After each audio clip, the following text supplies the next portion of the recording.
Good afternoon, everyone. Shalom. I'm Shosh Bedrosian, spokeswoman for the National Public Diplomacy Directorate here in the Prime Minister's office. I'll take a few questions after a couple of very brief points to share with you. Just make sure you put your name and your outlet in the chat of this Zoom with your question.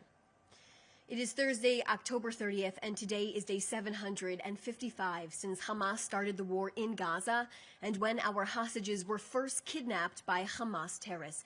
13 of our deceased hostages are still in captivity, 13 of them. It's a painful number and a reminder for Israel that continues to fuel our commitment in this ceasefire plan. Prime Minister Netanyahu is determined to get all of our hostages out of the evil, disgraceful hands of Hamas monsters. It has been several days since Hamas handed over any of our hostages except the fake recovery and staging of one of our previously rescued hostages who was buried back in 2023. It is clear Hamas is violating the ceasefire with broken commitments and promises to President Trump, the Americans, and certainly to the people of Gaza, who have long suffered and continue to suffer at the hands of Hamas's terror reign.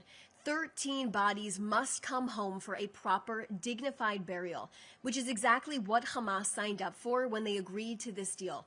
Point 4 of the 20-point plan says all of our hostages, living and deceased, will be returned within 72 hours once Israel accepts the agreement. That was more than 17 days ago now.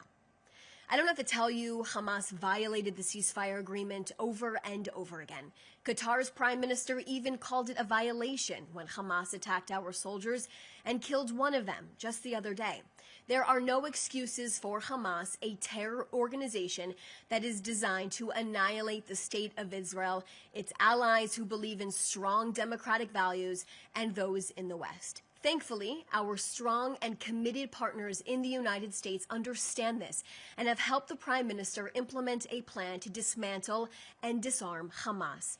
Yesterday, Prime Minister Netanyahu visited the Civil Military Coordination Center in Kiryat Gat, which is helping support the implementation of this 20-point plan.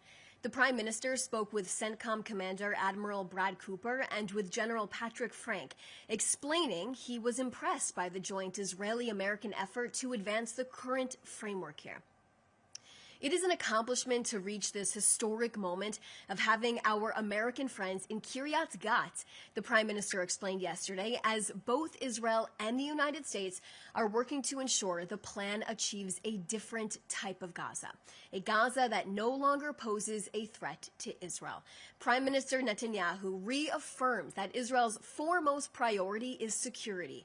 While Israel has always managed and defended its own forces and borders, he emphasized that the United States and Israel have collaborated on immense projects, past, present, and future, that are reshaping the Middle East today. The cooperation and coordination between Prime Minister Netanyahu and President Trump have been unprecedented, forging a relationship that not only strengthens regional security, but also defends the shared values of freedom, safety, and civilization. U.S. security is reinforced by Israel's innovations and strength as Israel confronts the same enemies that threaten America. From Hezbollah to ISIS, from Hamas to the Houthis, Israel stands on the front lines against Iran's terror proxies, serving as America's first layer of defense in the Middle East and the world. Now, this partnership ensures that U.S. interests remain protected without requiring American boots on the ground. Equally vital is the unparalleled intelligence cooperation between our nations. As one U.S. Air Force intelligence chief once said, if the United States had to gather on its own the intelligence that Israel provides, it would need to establish 5 CIAs. Prime Minister Netanyahu has long understood the principle of America first. But as he reminds us, it does not mean America alone. Great powers need great allies. Israel stands as that fighting ally, shoulder to shoulder with America in the battle between good and evil. I'll now take a few questions.